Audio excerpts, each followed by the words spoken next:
મુકામ ખંભાળિયા વકીલ મંડળની આજરોજ ચૂંટણીનું આયોજન થયેલ અને બાર કાઉન્સિલ ઓફ ગુજરાતના નિયમો મુજબ આજરોજ 19 તારીખના રોજ ચૂંટણીનું કાર્ય સંપન્ન કરવામાં આવેલ।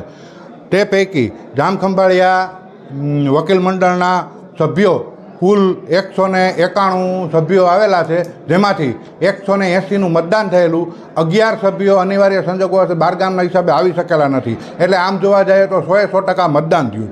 તે પૈકી પ્રમુખ પદે ઉભેલા ઉમેદવાર સંજયભાઈ જોશીને 111 મતે વિજેતા જાહેર કરવામાં આવેલ છે। તેના હરીફ સંજયભાઈ આંબલિયાને 67 મતો મળેલા, જ્યારે સંગીતાબેનને 1 મત મળેલો। પછી ઉપપ્રમુખ પદના દાવેદાર ટીજે વિઠલાણીને 99 મત મળેલા, RM જામને 106 મળેલા અને ડીજી ચાવડાને 92 મત મળેલા। તે પૈકી 2 ઉપપ્રમુખની વરણી કરવાની હોય, RM જામને 106 મતે ઉપપ્રમુખ તરીકે વિજેતા જાહેર કરવામાં આવેલ છે। ટીજે વિઠલાણીને સેકન્ડ ઉપપ્રમુખ તરીકે 99 મતે વિજેતા જાહેર કરવામાં આવેલ છે। તેમજ સેક્રેટરી તરીકે SL માતંગને 98 મત મળેલ છે અને અભિષેક ધ્રુવને 75 મત મળે છે। તેથી સેક્રેટરી પદના ઉમેદવાર તરીકે SL માતંગને 98 મતે વિજેતા જાહેર કરવામાં આવેલ છે। દેવભૂમિ દ્વારકા ડિસ્ટ્રિક્ટ બાર એસોસિએશનની આજરોજ યોજાયેલ ચૂંટણીમાં સિનિયરો દ્વારા જે પેનલ ઉતારવામાં આવેલ એ પેનલ આખી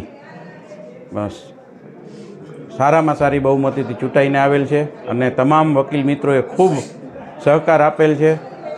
ખાસ કરીને સિનિયર જુનિયર તમામ વકીલ ભાઈઓ બહેનોએ અમારા ઉપર ફરી પાછો વિશ્વાસ મૂકેલ છે। વિશ્વાસને સાર્થક કરવા જરૂરી તમામ કામગીરી અમારી પેનલ દ્વારા કરવામાં આવશે। આજરોજ શાંતિપૂર્ણ માહોલમાં મતદાન યોજાયું અને 180 મતમાંથી અમારી પેનલ જે છે એ પેનલ ટુ પેનલ ચૂંટાયેલ છે। એટલે તમામ વકીલ મિત્રો, સિનિયર જુનિયર ભાઈઓ અને બહેનોનો ખૂબ ખૂબ આભાર। અને શાંતિપૂર્ણ મતદાન અને શાંતિપૂર્ણ રીતે મતદાન ગણતરી પણ કરવામાં આવેલી છે।